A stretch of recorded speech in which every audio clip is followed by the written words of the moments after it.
Assalamualaikum. Kita lanjutkan pembelajaran kita ya. Kita kan sudah belajar nih tentang muatan IPS ya kemarin, tentang makna proklamasi kemerdekaan bagi bangsa Indonesia. Nah, hari ini kita akan belajar tentang muatan IPA, yaitu cara tumbuhan menyesuaikan diri terhadap lingkungan. Kita masih menggunakan buku pena halaman 80. Nah, hari ini yang akan kita bahas adalah tentang cara tumbuhan menyesuaikan diri terhadap lingkungan. Jadi di sini setiap tumbuhan itu mempunyai ciri, mempunyai bentuk fisik dari si tumbuhan itu berbeda-beda tergantung lingkungannya. Jadi di sini setiap tumbuhan itu yang hidup bisa menyesuaikan terhadap lingkungannya. Nah, penyesuaian terhadap lingkungan itu disebut dengan adaptasi. Nah, adaptasi adalah, untuk pengertiannya, adaptasi adalah kemampuan makhluk hidup untuk menyesuaikan diri terhadap lingkungannya. Adaptasi dilakukan tumbuhan agar tetap bertahan hidup. Jadi mereka itu melakukan penyesuaian terhadap lingkungannya, misalkan penyesuaian terhadap area yang kering, lalu misalkan terhadap misalkan tempat yang basah atau yang berair, atau misalkan berkadar garam tinggi. Nah, seperti itu. Jadi mereka bisa menyesuaikan bentuk fisiknya mungkin, atau misalkan fungsi dari tumbuhan itu sendiri apa. Nah, itu merupakan cara penyesuaian dirinya terhadap lingkungannya. Nah, di sini ada beberapa adaptasi yang dilakukan oleh tumbuhan sesuai dengan lingkungannya. Yang pertama adalah adaptasi tumbuhan di lingkungan kering. Nah, tumbuhan yang dapat hidup di lingkungan yang memiliki sedikit air atau lingkungan yang kering tadi disebut dengan tumbuhan xerofit. Nah, di sini contohnya adalah pohon kurma, lidah buaya, cocor bebek, dan juga kaktus. Untuk lingkungan yang memiliki sedikit air ini lebih ke arah ke gurun pasir misalkan. Tapi juga untuk kayak kaktus, lalu kayak cocor bebek, lidah buaya kan sebenarnya juga ada di Indonesia dan juga ada di daerah kita. Jadi sebenarnya mereka itu tidak memerlukan banyak air, jadi tidak harus kalian siram setiap hari karena mereka itu mempunyai cadangan untuk untuk bertahan hidup. Nah, karena mereka itu merupakan tumbuhan xerofit tadi. Nah, di sini kalian bisa lihat gambarnya di buku kalian masing-masing. Nah, di situ ada contohnya adalah kaktus. Kaktus itu daunnya termodifikasi atau dibuat menjadi duri untuk mengurangi penguapan. Jadi kan duri-duri itu kan kecil-kecil tuh. Itu akan mengurangi penguapan pada saat mereka itu di terik matahari.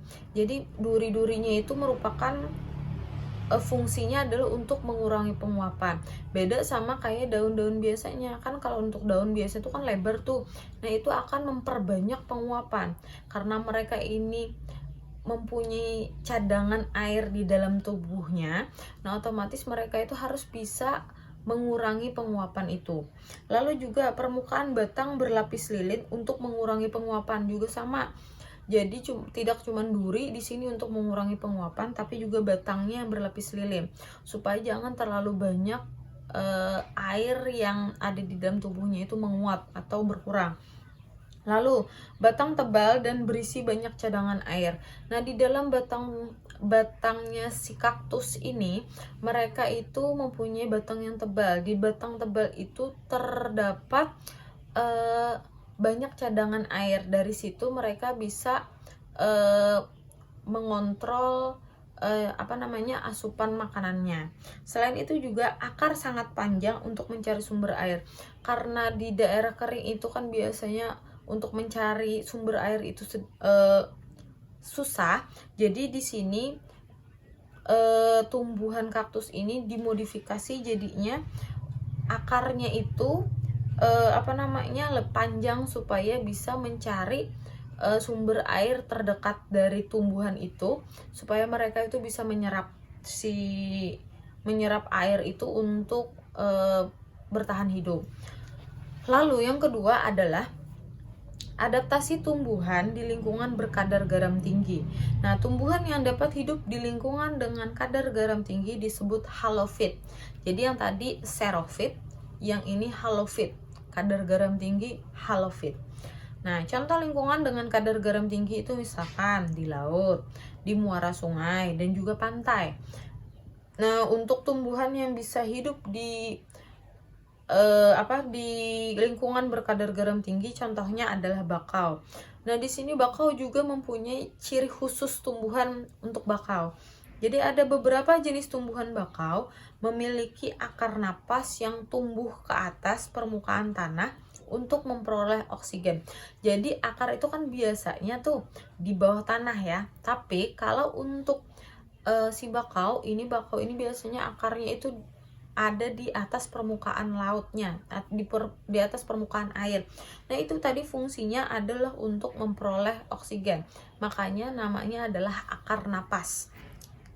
Selain itu juga ada juga tumbuhan bakau yang memiliki akar tunjang untuk menopang tumbuhan di tanah yang berlumpur dan menahan terjangan ombak. Nah, di sini akar tunjang itu adalah akar yang kuat kan ya. Nah, untuk menopang mereka itu agar tidak hanyut ke laut misalkan.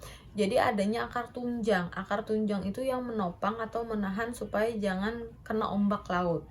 Selain itu juga daunnya kaku dan tebal dengan permukaan licin, berfungsi untuk mengurangi penguapan dan menyimpan air.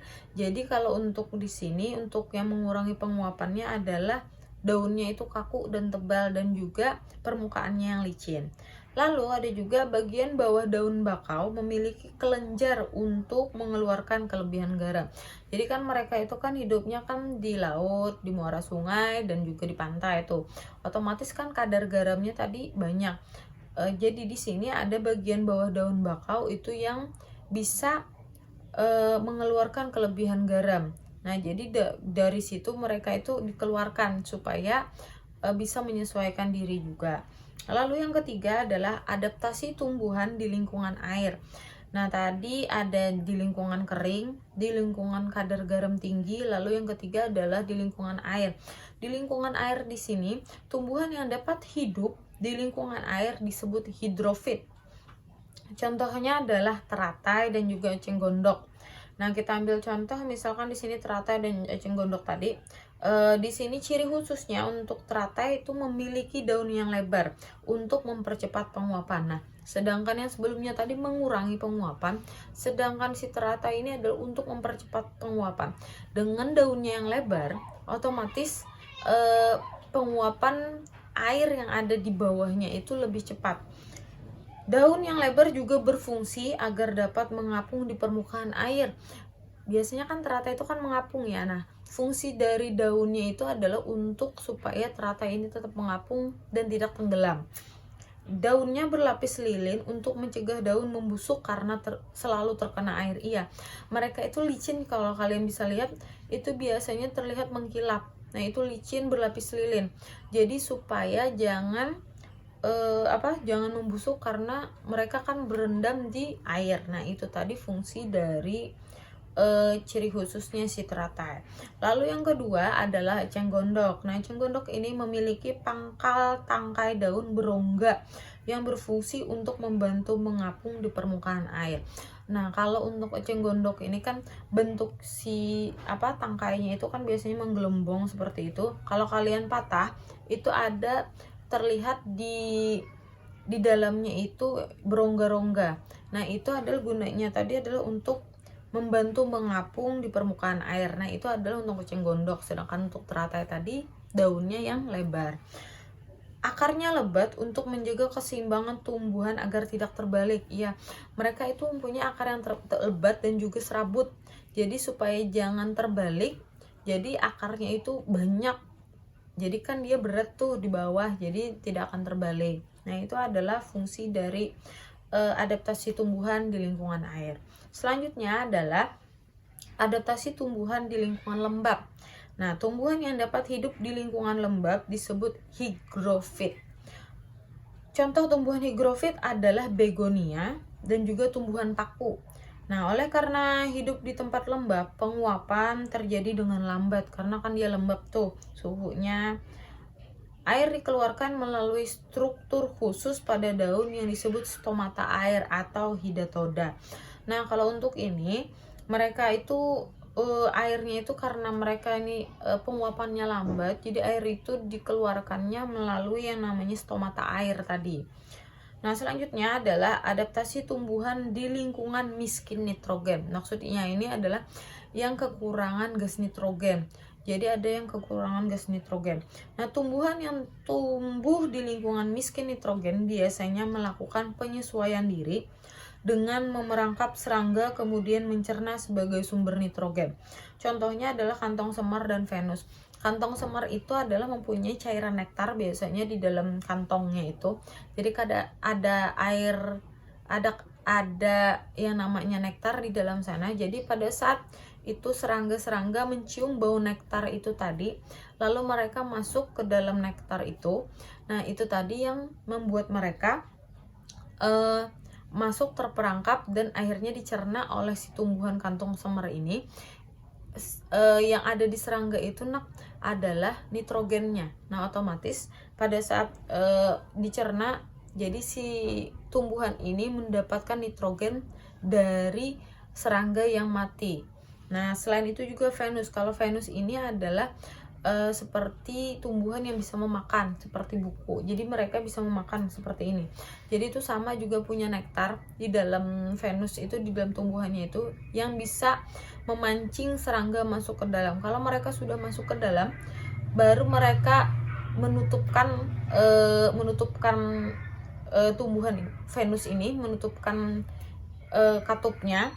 Nah, itu yang akan membuat si serangga ini tidak bisa lagi keluar dan mereka akan mencerna serangga ini juga menjadi nitrogen seperti itu. Lalu tadi kan ada tentang penyesuaian tumbuhan terhadap kondisi lingkungan. Nah, lalu di sini ada penyesuaian tumbuhan untuk berkembang biak. Jadi penyesuaian tumbuhan itu tidak hanya untuk bertahan hidup ya, tapi juga untuk berkembang biak, untuk menjadikan anakan-anakan baru. Nah, selain untuk bertahan hidup, beberapa tumbuhan juga melakukan untuk membantu perkembangbiakan atau reproduksi. Nah, contohnya di sini ada 3, yaitu bunga rafflesia, lalu ada mawar melati dan juga anggrek, dan juga bunga dandelion. Nah, untuk rafflesia dulu. Bunga rafflesia itu mengeluarkan bau busuk untuk menarik perhatian serangga. Nah, biasanya itu kan lalat. Jadi lalat itu kan suka bau-bau busuk tuh. Jadi mereka itu hinggap ke bunga rafflesia, di mana mereka itu serangga itu membantu penyerbukan untuk perkembangbiakan si bunga rafflesia ini. Lalu yang kedua adalah tumbuhan mawar, melati dan anggrek memiliki mahkota bunga yang berwarna mencolok, kan kayak mawar itu kan biasanya warnanya merah mencolok kan ya. Nah, dan juga kelenjar nektar untuk menarik perhatian serangga. Jadi kelenjar nektar itu biasanya untuk menarik kumbang, apalagi kupu-kupu, lebah. Nah, untuk membantu mereka juga melakukan penyerbukan. Sebelumnya kan kita sudah ada belajar tuh tentang penyerbukan yang dibantu oleh hewan. Nah, seperti ini contohnya. Jadi nektarnya diambil dan juga penyerbukannya itu dibantu oleh hewan yang akan membawa ke tempat lain. Nah, seperti itu. Lalu yang ketiga adalah bunga dandelion, memiliki cara unik yang dalam penyebaran benihnya. Benih yang sekaligus buahnya memiliki struktur tambahan seperti serabut halus yang membantunya agar mudah terbawa angin. Nah, ini dibantu oleh angin. Jika benih tersebut jatuh di tempat yang sesuai, benih itu akan tumbuh menjadi tumbuhan baru. Jadi kalau misalkan tertiup angin, mereka itu akan menyebar. Kalau misalkan tanahnya itu cocok, maka mereka akan tumbuh menjadi tumbuhan baru. Nah, itu merupakan penjelasan tentang cara tumbuhan menyesuaikan diri terhadap lingkungan. Semoga bisa dipahami ya untuk pembelajaran hari ini. Sampai jumpa lagi. Assalamualaikum.